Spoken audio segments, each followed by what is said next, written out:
I made crossword puzzles using AI for drug words. It's not 100%. Sometimes some words are missing, and I'm very particular with that. What I do not recommend is use ChatGPT or AI for the math part. It's an off topic, but I tried to test ChatGPT to create 10 questions on allegations and give me the answer. I'm sorry, 20 questions, and all the answers were wrong. ChatGPT cannot write material for Yeah, you. That is definitely a good caveat. It's more that it could transfer one to another, yeah, right? Turn your notes into yeah. something that like resembles a podcast Yeah. script or something So like that. warning, don't use it for math because I tested it myself. All the answers were wrong. If you're slapping your homework on calculations or pharmacy math or med math, don't do it. I tested it myself.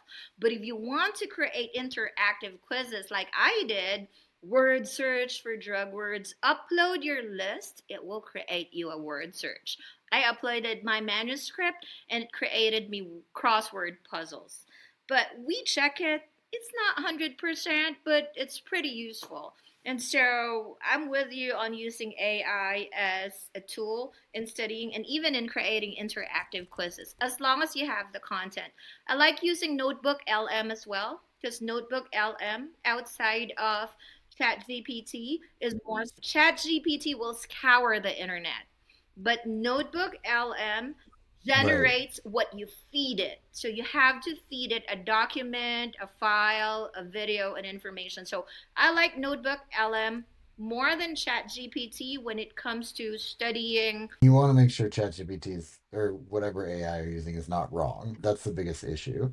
But tip number 9 would be practice, patience, and consistency, which we talked about in the previous episode. I mentioned as well that I took both the PTCE and the ExCPT to show my students that even if I'm a pharmacist, I'm not required to do this. I'm willing to do this to take a peek, to experience what you're experiencing or what you're going to experience and share with you my experience. I took the PTCE in a testing center. I took the ExCPT at home proctored. So I made a conclusion based on my personal experience to not take it at home. That is my advice. Take it at a testing center.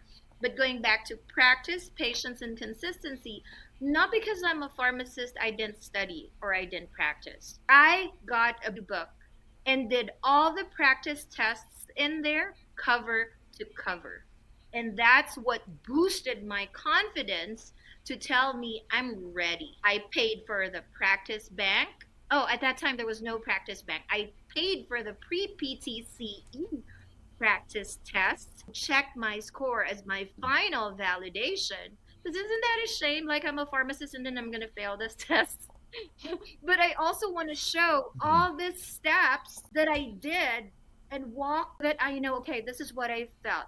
But because I was prepared, I don't want them to say, you're a pharmacist, that's why you pass it. No, I prepared just like you did. You would. I practiced just like you would. I paid for a practice test. I paid for a book. I prepared. I do it when I'm not teaching. I do it at home. I practice. Consistency. I said practice, patience, and consistency. I want to do the patience, consistency. Set a time, a study time. If it's after your work, if you're working 7 p.m., make that a habit. It takes 21 days to develop a habit, good or bad. If you have that habit, you do it for 21 days at 7 p.m., you know that it's study time. I have alarms for everything, and you witnessed that. I have an alarm for 5 minutes before I start something, or 5 minutes before I have to really leave. I have an alarm for something. You have an expensive phone. Use every single feature there is. Use it as an alarm clock, a timer, whatever it is. Be consistent. If you set 7 p.m. after work, I'm studying for an hour, or do the Pomodoro technique, 15 minutes, 10-minute break, that's up to you. But be consistent. And on top of consistency, have a designated area where you're studying because your brain flips. It's study time. It changes your brain and it tells you it's study time. In the morning, when I start my class at exactly 8 o'clock, my class starts at 8 o'clock, I say good morning. If I ask the class if it's not switching on, did I say good morning? I say good morning. It's the same thing. If you're in the same spot, same time, all the time, it sends a signal to your brain that, hey, it's PTCE review time. Hey, it's go time.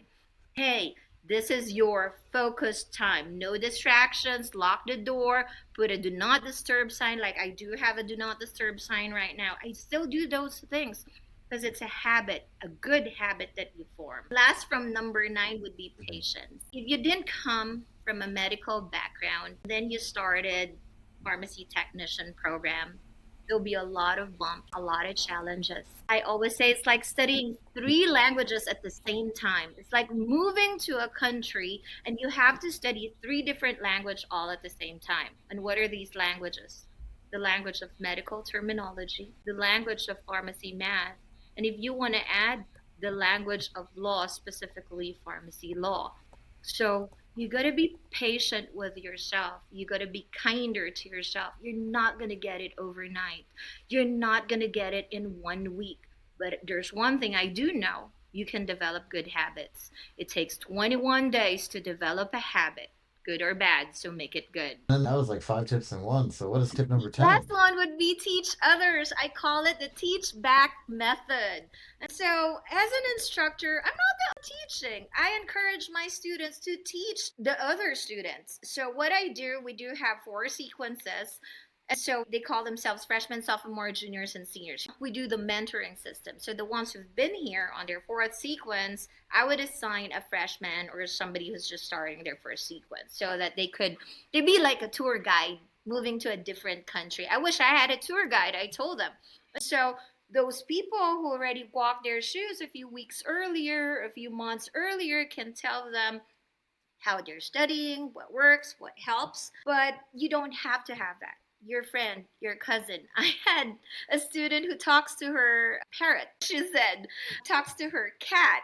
She said, just don't tell me that the cat responded or the, but do it with people. I think that student lives alone and so talks to the cat, tells the cat, brand generic in class, and the cat nods, at least just somebody listening. But it would be best if you have another person, better if it's another one who's going to take the PTCE, then you test each other, you teach each other. When I teach, I always tell them, so this is what I do. When I group, going back to the first step, when I group it by class, so I group it by organ, the nervous system, and then the cardiovascular system, and then the respiratory system, then the gastrointestinal or digestive, then the reproductive, and then the musculoskeletal.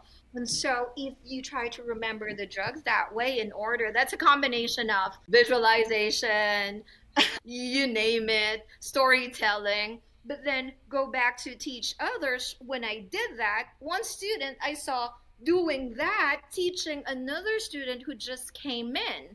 And so the teach back method, you learned it from me.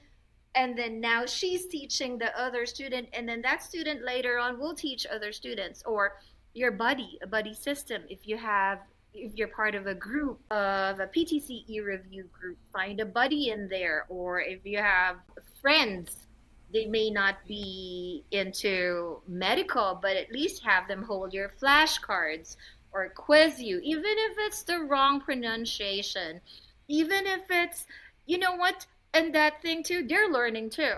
Like, oh my God, I didn't know that that's for that too. My mom takes that. I hear stories like this day in and out. And so the teach back method, I'm a fan of that. One of the biggest tip I could give you, teach somebody. You don't have to be a teacher. Listen to an audio or watch a video, learn something, take notes, share that with somebody. And that somebody is learning from you too, the teach back method, because it's like a double-edged sword in a good way. It helps with recall, then the other person is learning from you too. Thank you for all the tips. I really appreciate all your help and definitely check out her book. Top 200 Drugs, Memorizing Made Ridiculously Easy. It's available on Amazon, and I grouped everything by class. It included drug to food, drug to disease interactions, and everything that could possibly show up on the medication section of the PTCE. Great, thank you so much. And this has been Board Certified with Lorraine Lohner. It's hosted by Tyler and Cassandra.